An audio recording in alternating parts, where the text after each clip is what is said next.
My name's Ruth. I'm one of the pastors here. And this is the third week in our series, Creating Safe Space. So this week, we want to look at creating safe space to be our authentic selves. And I want to start with two stories, two very different stories. The first is about a woman called Ellen Craft. I think we have a picture of her. She was born in 1826. She was the enslaved daughter of a white slave owner and his biracial slave. So her complexion was very pale, and she was often mistaken for a member of the slaveholder's family, much to the annoyance of the slaveholder's wife, who really resented Ellen. And so she gave her away as a wedding present to her daughter, so to Ellen's half-sister, when she was 11 years old. Ellen grew up, she married William Craft, and they both lived in Macon, Georgia, and they were held in slavery by two different masters. And they were terrified of being separated, particularly William. William had seen both his parents be sold off separately and his siblings too. And so he was determined that they weren't going to start a family under those conditions. So they came up with a very ingenious plan to escape from Georgia and go 1,000 miles to Philadelphia. The light-skinned Ellen cut her hair short and dressed up as a young man. She actually also, no, go back. Back. Yep, thank you. Stick with that one for a while. She'd also put bandages around her face so that people wouldn't see how smooth her skin was. So she dressed up and pretended to be an injured white rich man, and William, her husband, played the role of her devoted black manservant. And so on December the 21st, 1848, the Crafts put on their disguises and boarded a train to start this long journey north. And it seemed like it was going to be a disaster right from the start. Ellen sat down, and the guy sat down next to her was actually a friend of the family and had been at the house just 2 days earlier and actually knew Ellen pretty well. But he didn't see through the disguise, and so she pretended to be deaf for the next 2 hours till he got off. So they spent the next several days traveling by train and by steamer throughout the South, lodging in these fancy hotels. She had to, keep up this pretense of being a rich white man. She had to come up with all kinds of excuses for why she couldn't drink brandy and why she couldn't smoke cigars with the rest of the men. And the people kept looking at her with this bit of suspicion, something doesn't seem right here. William, meanwhile, people tried to buy him. Abolitionists tried to take him away. One woman thought that he was her escaped slave and tried to have him recaptured. Since Ellen couldn't read or write, she put her arm in go back, James, back. He's trying to hurry me through this story, right? But it's a good story, so I'm going to tell it all. So she put her arm in a bandage so that she wouldn't have to sign any papers because she couldn't read or write. And then they got stuck in Charleston because she wouldn't sign for the tickets. But then fortunately, the captain from the ship previously came by and said, "No, I know this young man. He's a fine young man." And they got on the ship. So finally they made it to Baltimore, and they were stopped by the Border Patrol, and it seemed like it was total, that's it, you're stopped, because Ellen didn't have papers to prove that she owned William. And they were insistent, you're not going. And so they stood there and prayed for what just seemed like forever. And then suddenly the train bell rang to say the train was leaving. And the man, for whatever reason, just said, "Well, it's a shame, such an injured man. Oh, go on." And on they got onto the train. And they arrived in Philadelphia on Christmas morning. And as they left the station, Ellen burst into tears and cried out, "Thank God, William, we're safe. Now you can go to the..." James. No, back. Thank you. Stop. I'll give you a hands up when you can go on. Okay, so finally they thought they were safe. Actually, they weren't safe, and they continued. People kept trying to capture them because this story was so sensational. People came, and they fled in the end to England, and there they are in later life in England, where they raised a family. And this is a really exciting story. You can read this story actually online in, next one, William's book. He wrote, it's a short book describing their escape. It's very exciting. It's free online. It's called Running 1,000 Miles to Freedom. I'd really recommend it because there's lots of other incidents that happen along the way. But the reason I'm telling this story, other than Ellen is my absolute hero, the reason I'm telling this story is because of this idea of pretense. I can only imagine what it felt like those 5 days of being on the run, of having to keep up this pretense, particularly for Ellen, of having to pretend to be a white, upper-class man, knowing the consequences if she was found out, the incredible, barbaric, what would have happened to them, to her and to the man she loved if they had been found out. Clearly, they weren't free to be themselves. The second story is shorter and very, very different. Couldn't be more different, really. This is a story from The Crown. So I'm not 100% sure it's true, but I did check on the made-up stories in The Crown, and it wasn't in that list. So I'm pretty sure this happened. So this is Queen Elizabeth. She's taking a tour of the Commonwealth, and she's spending weeks and weeks just smiling and waving. And she ends up in Australia experiencing facial muscle spasms. And the doctors tell her, well, the cure is stop smiling for a while. And she says, the trouble is, I have the sort of face that if I stop smiling, everyone says, isn't she cross? So instead, she opts for muscle relaxants in her face, and she goes back to smiling. And although we're probably not touring around with thousands of adoring crowds, this story is probably a little bit closer to how some of us may feel. We're not pretending in order to stay alive like Ellen and William Craft were. But at the same time, it might sometimes feel like we have to constantly have this mask. We have to pretend and put on a brave face on things. We have to hold things together. Maybe we're the one who always needs to be confident or the fun person or the reliable person or whatever it is that we feel that we have to be. That we may think, that's not who I really am. That's not who I feel I am inside. We have this pressure to perform. And keeping up that mask can be exhausting and painful and stressful. Now, all of us pretend to be what we're not sometimes. And that's not always bad, right? We're looking at creating safe space to be our authentic selves, to be where we can let down our guard, where we can stop pretending. But we're not going to be like that all the time with everyone, right? There's a difference between authentic and real and being totally unfiltered. We probably all know some people who are unfiltered, right? Those are those people that you say good morning to, but you never say, how are you? Because they'll tell you, right, in great detail whether or not it's appropriate. Or unfiltered people are those kind of people who say, well, I'm in a bad mood, so deal with it, or I'm just being real, as though that's an excuse for just kind of letting it all out. I mean, we all have our bad moods, but, you can be appropriate.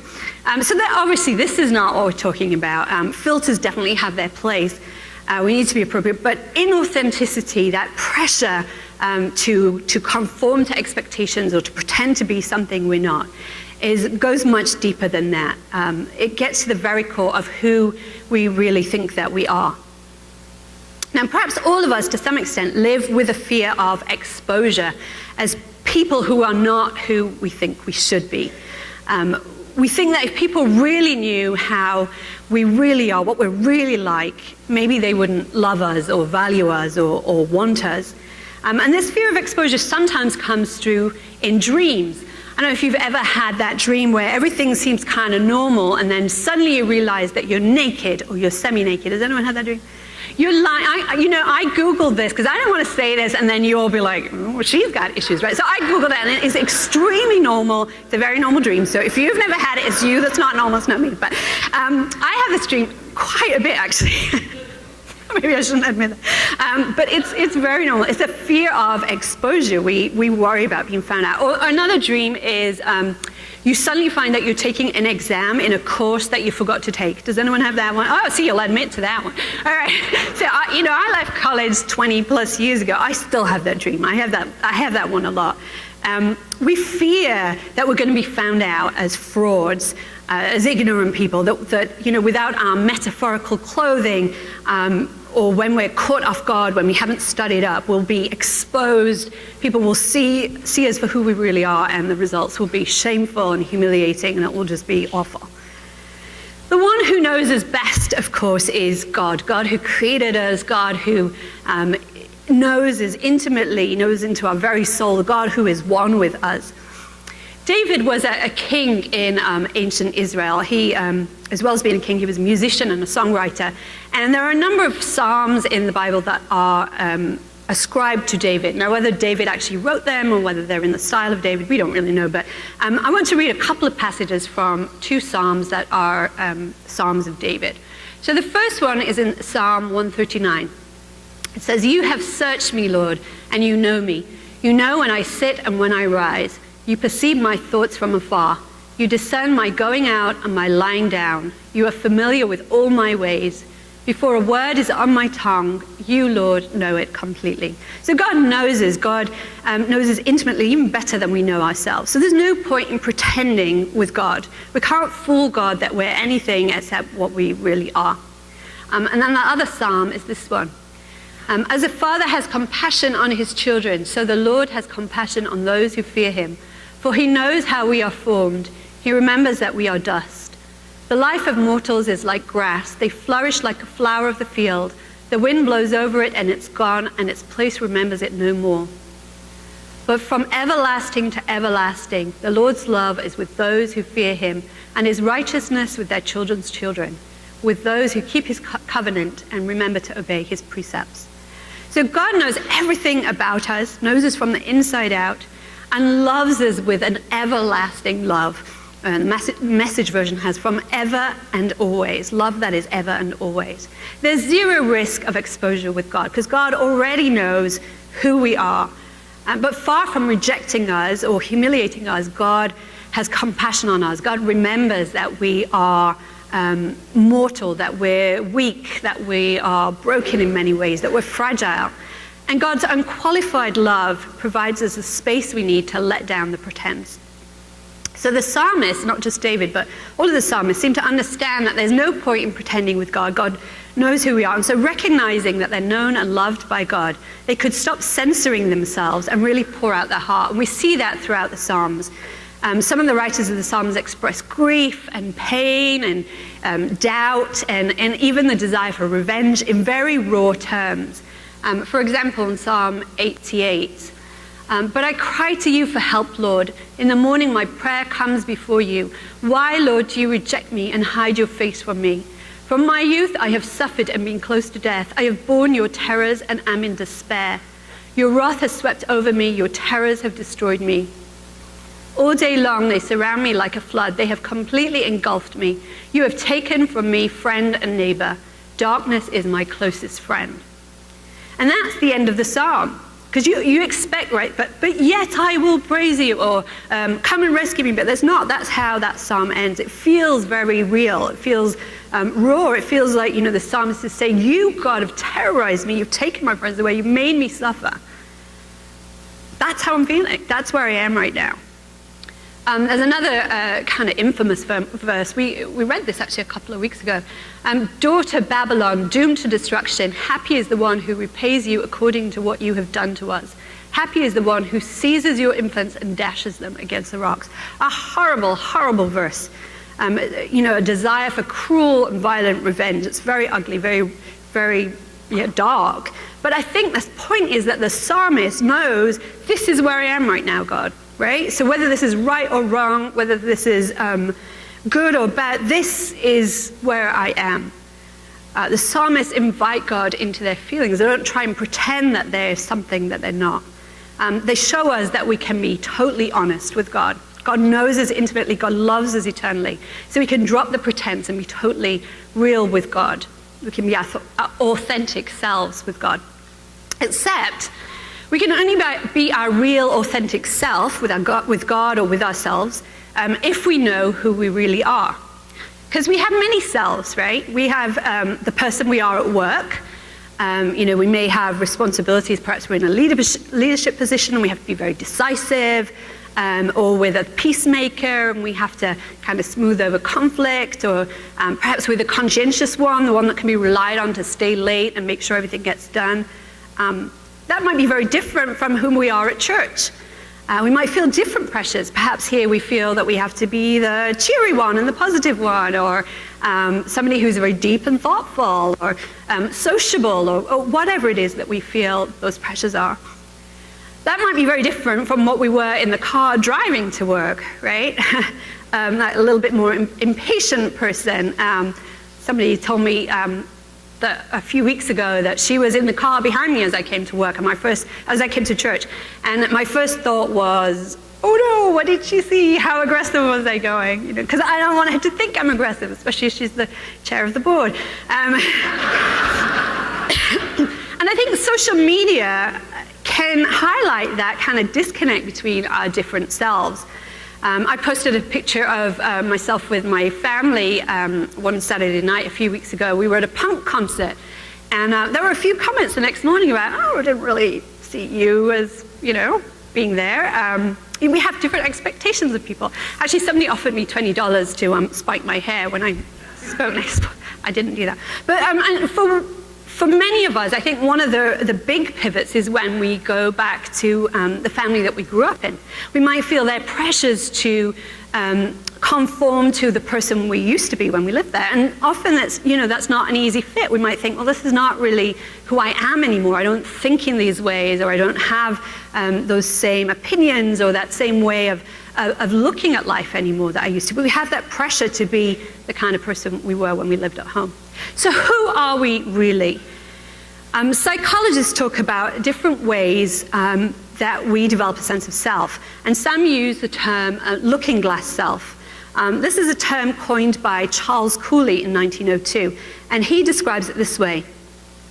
I imagine your mind, and especially what your mind thinks about my mind, and what your mind thinks about what my mind thinks about your mind. So that's clear. No, but the idea is pretty basic. It's that our sense of self is created by what we think other people think of us. Other psychologists talk about self-categorization. So rather than believing what everybody says about us, we think in terms of groups. So I'm part of this group, but not that. And in this issue, I'm part of these group of people, and not that. So we can kind of create all these little groups, and that generates our sense of self. And of course, there are many, many other ideas about where does our sense of self come from. Some of that comes from inside, from the people that we think we should be, or the people that we want to be, the people we want other people to think we are, our idealized self. And some of that comes from outside. It's externally imposed on us in terms of other people's expectations.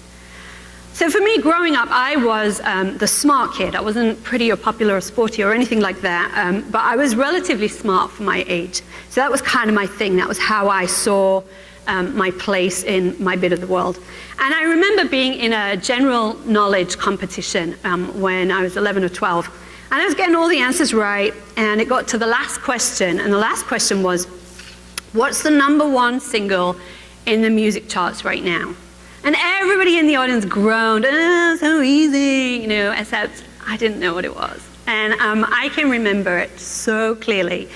The seconds ticking away, and all the groaning kind of turned to laughter as people realized she doesn't even know that, because when you're 12, everybody knows that, but I didn't.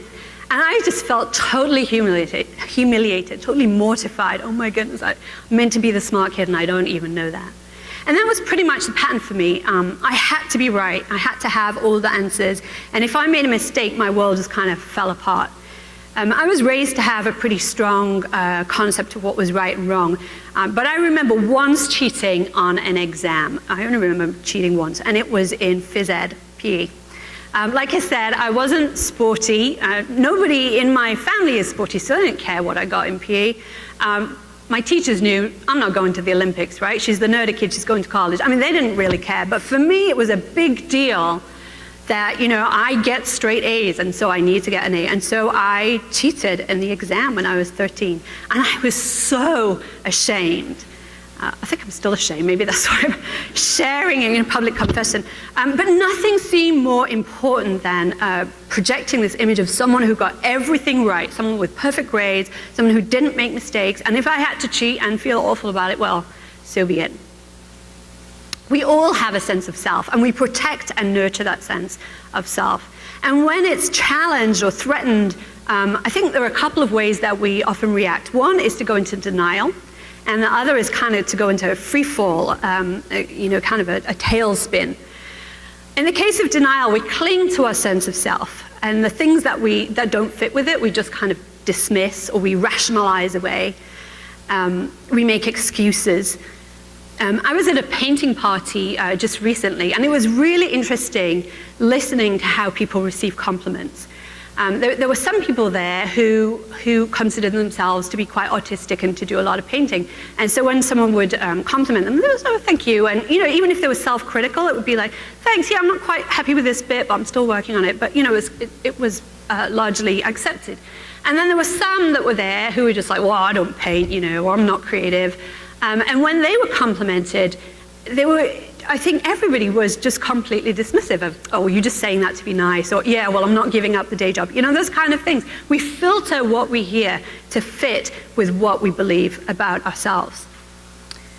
I'm in denial quite a few weekdays at around 3:30. I have to pick my son up from the bus stop at 3:30. And I'm often late because I always think I can get one more thing done before I leave. But this causes problems for me because I also like to think of myself as a good mother, and in my mind, a good mother puts her kids first and is always at the bus stop on time. So I deal with this by driving down at like 3:33 towards the bus stop and looking for any excuse as to why I'm late. This one may just be me. I didn't Google to see if this is normal. This is probably not normal. But, like if somebody pulls in front of me, I'll be like, well, it's traffic. There was so much traffic, that's one. Or if someone happens to say something as I'm leaving the building, oh, I got, way late. It's not true, clearly. I just didn't leave in time. But I want to cling to this sense of I'm a good mom, and moms are there on time. It's not my fault. Now, that's a trivial example of denial. But of course, it can be much more serious. Probably all of us know or have known a family member or a friend who's had a problem with addiction, or maybe we've had a problem with addiction. In such cases, denial can be deadly even. If we cling to a view of ourselves that won't admit to what we're struggling with or what we're really dealing with, keep up that pretense, it can have profound and even tragic consequences. Denial stops us from making changes. It stops us from asking for help. But we don't necessarily go into denial when our sense of self is challenged. Sometimes instead we just get thrown for a loop.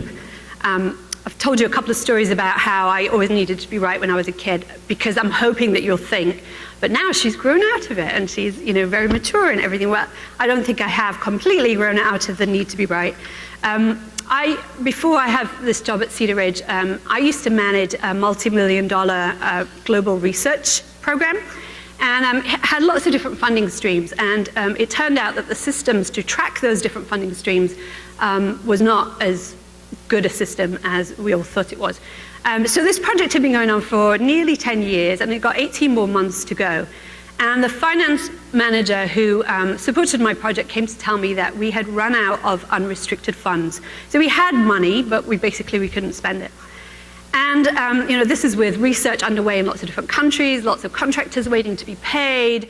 This is lots of deliverables that we were up against the clock in the last 18 months to finish, and we were out of money. And I was totally distraught. I just couldn't believe it, not because of the work. I was pretty sure we could get some more money, which we did. But I just thought, what does it say about me? What will people think of me that on my project this could happen? Who even am I if I'm not the person who can be counted on not to make mistakes or not to make big mistakes? At times like that, we tend to lose our sense of proportion. Instead of admitting we made a mistake, we just kind of become overwhelmed with, oh, I'm just a failure. Or if we think we're very kind people and we see something we've done that's hurtful, we just kind of, oh, I'm so mean. It kind of escalates and we magnify it. Or if we're a responsible person and we realize we've let someone down, again, we kind of think, oh, I'm no good to anyone. We might even start replaying past events and past conversations in our mind and thinking, oh yeah, I'm no good. So why do we do this? Why do we project this sense of self, who we think we should be or who we believe ourselves to be?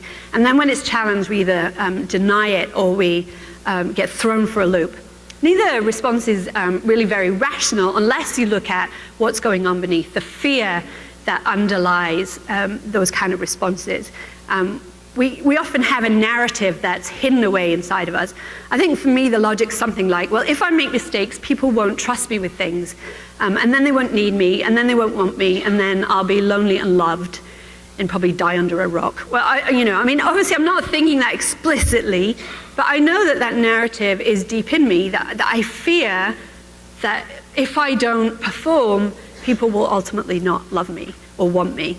Other people, maybe think if I'm not fun, if I'm not the life and the soul of the party, people won't want me around and I won't be loved. Or if I'm not successful, people won't respect me, my life won't have meant anything, and then, what's the point?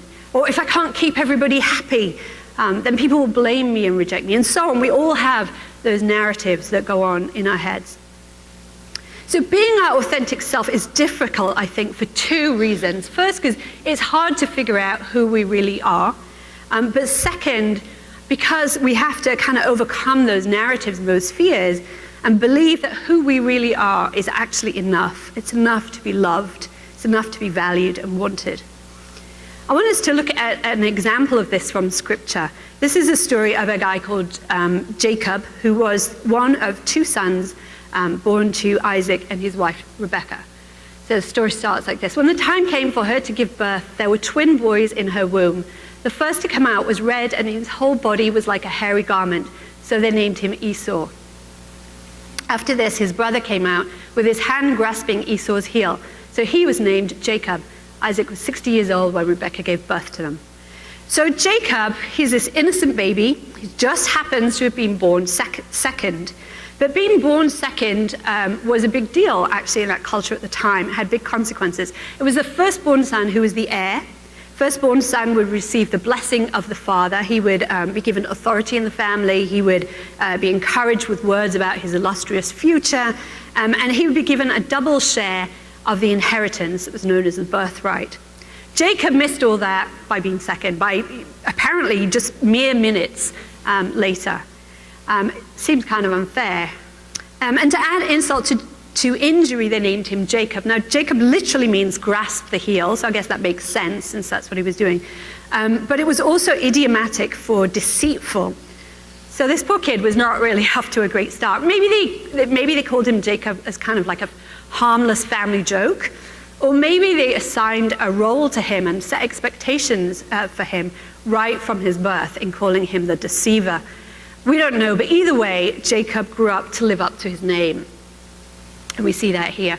Once when Jacob was cooking some stew, Esau came in from the open country, famished. He said to Jacob, "Quick, let me have some of that red stew. I'm famished." That's why he was called Edom. Edom means red. Jacob replied, "First sell me your birthright." "Look, I'm about to die," Esau said. "What good is my birthright to me?" But Jacob said, "Swear to me first." So he swore an oath to him, selling his birthright to Jacob.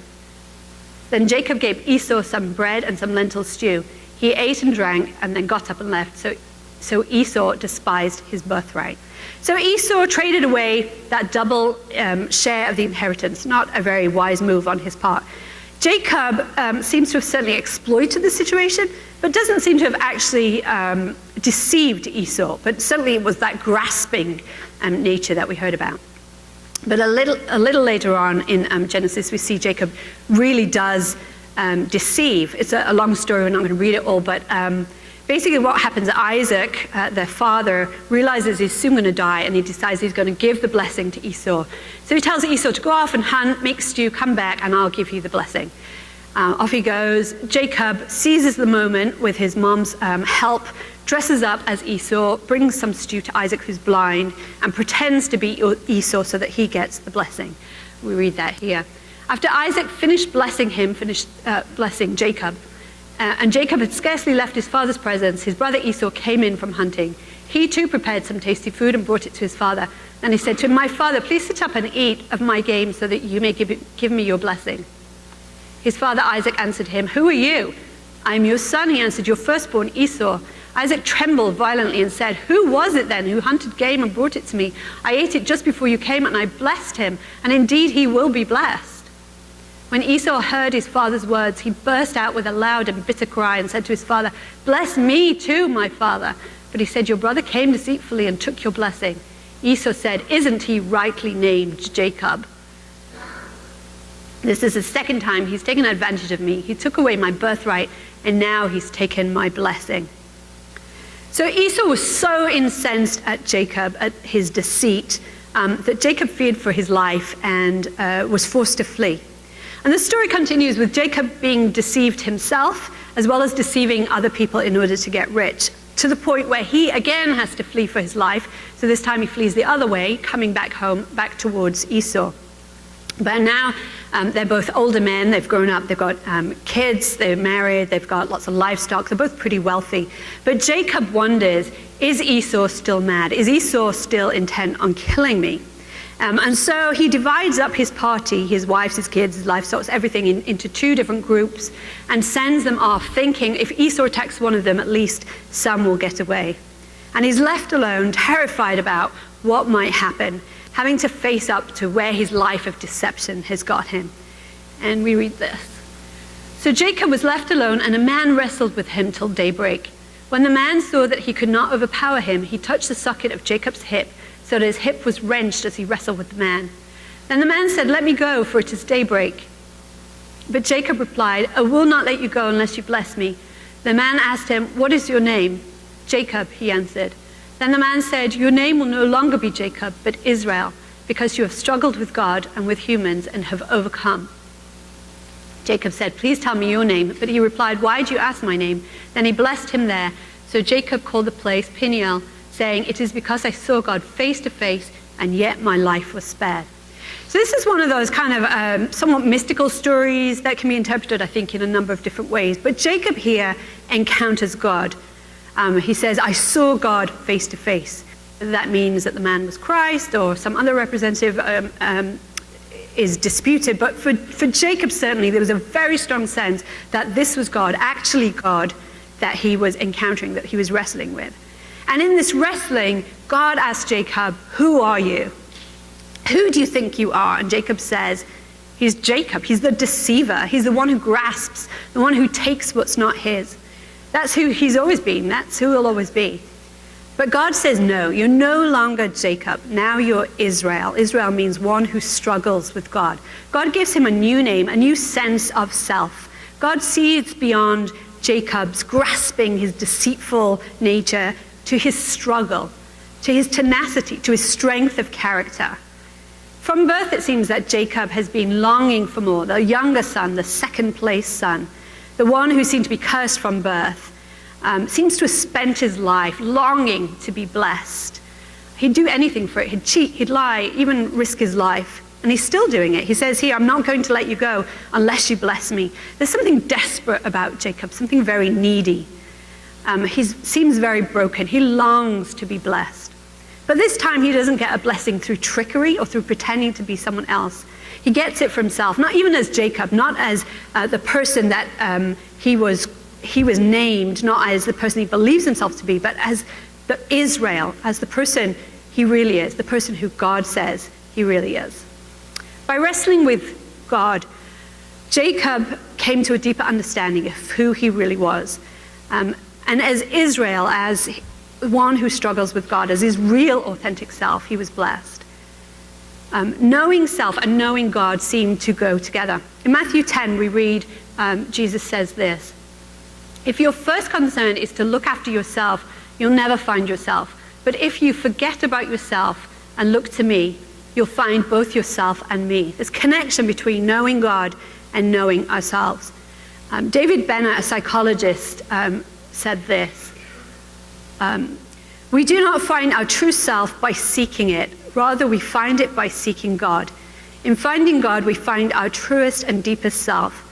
The anthropological question, who am I, and the theological question, who is God, are fundamentally inseparable. It is by losing ourselves in God that we discover our true identity." So what does it mean to lose ourselves in God? Does it mean not to be self-reflective or to ask questions about who we are, or not to try to be a better person? I don't think so, but I think it shifts the focus from us to God. We want to increasingly think and feel and believe about ourselves the things that God thinks and feels and believes about us, starting with the fact that God loves and accepts us as we are, who we really are. So we need to love and accept ourselves as we are. Now, some of us balk at that. Some of us think, well, that self-love, self-acceptance, self-compassion stuff sounds very un-Christian because we're sinners. We shouldn't love ourselves. We are sinners. We're all weak. We're all broken. We all let people down. We all make mistakes. But we're not just sinners. We're also fearfully and wonderfully made. We're created in God's image. We're treasured by God. In Zephaniah, it says, God rejoices over us with singing. God is love. God calls us to love everyone, including ourselves. So I think if you don't love yourself, it's very hard to love anyone else. We need self-compassion in order to extend compassion to others. When we recognize we're loved and treasured, even though we're broken, that we're still worth loving, we can have that same attitude towards other people and see them as broken but beautiful, made in God's image and worth loving.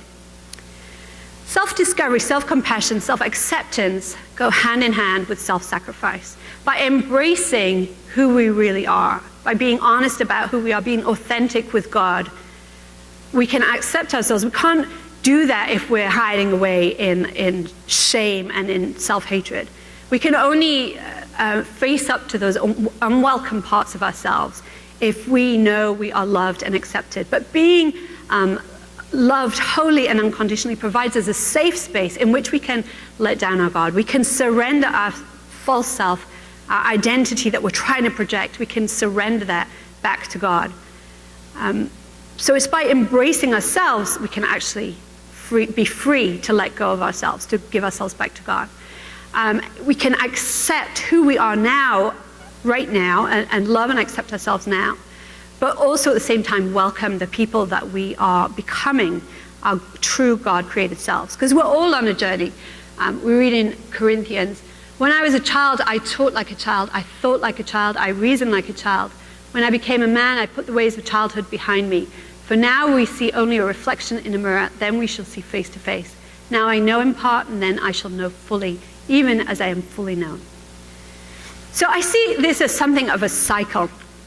It's as we, I think we have a slide for this, as we spend time with God, as we get to know God, and see more how God views us, who we really are, we come to know ourselves and to know how much we are loved.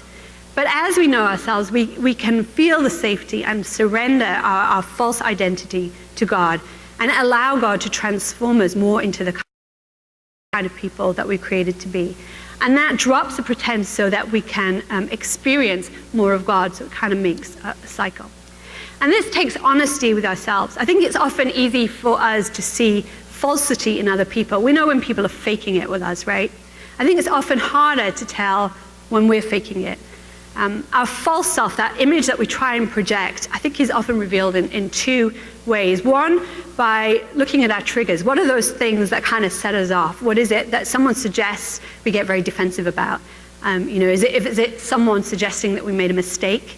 Or someone suggesting that we acted without integrity, or that we're no fun? What are those things that kind of set us off? And the other thing is, what are the things that we value most, that we say, but at least I'm not X, at least I'm not incompetent, or at least I'm not boring, or at least I'm not, whatever those things are.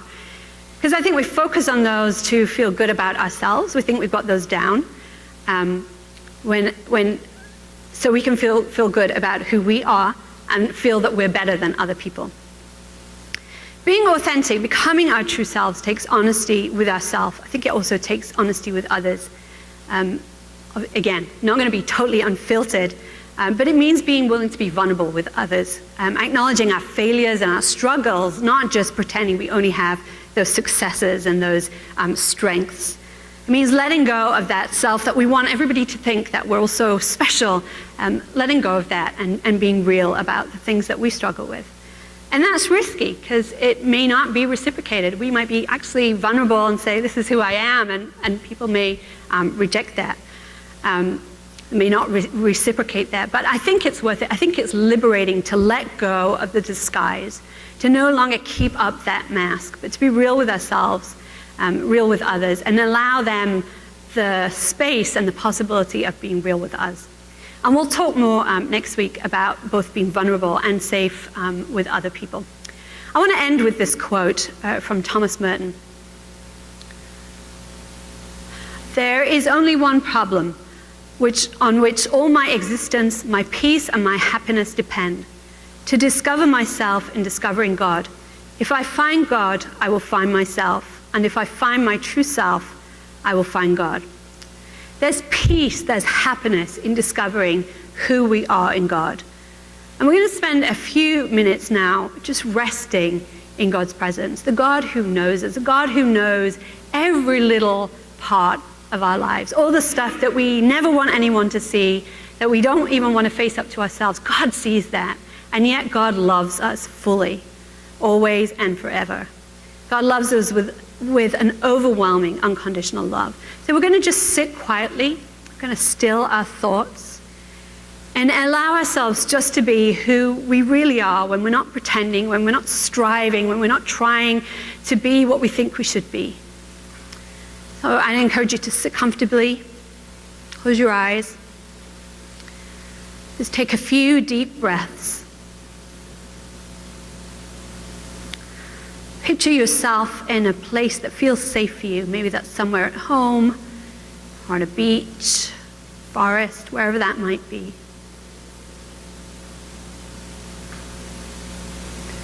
Feel the presence of God all around you, flowing through you. Sense the light, the warmth of God's love. Know that you're loved in every little corner of your life, that God rejoices over you with singing. We're just going to take 2 minutes just to rest in that love, that you rejoice over us with singing. I pray that you would reveal more and more of yourself to us, that we would lose ourselves in you, that we would be aware of your love sinking into every corner of our being, just filling us, that we would be able to relax and to surrender who we are to you, trusting that you who made us will continue to transform us into the people that we are made to be. Thank you that you offer us a safe place where we don't need to pretend, that we don't have to perform. We can just relax in your love. And I pray that we would really sense that this week. Amen. Thanks very much for coming. Just a reminder that we have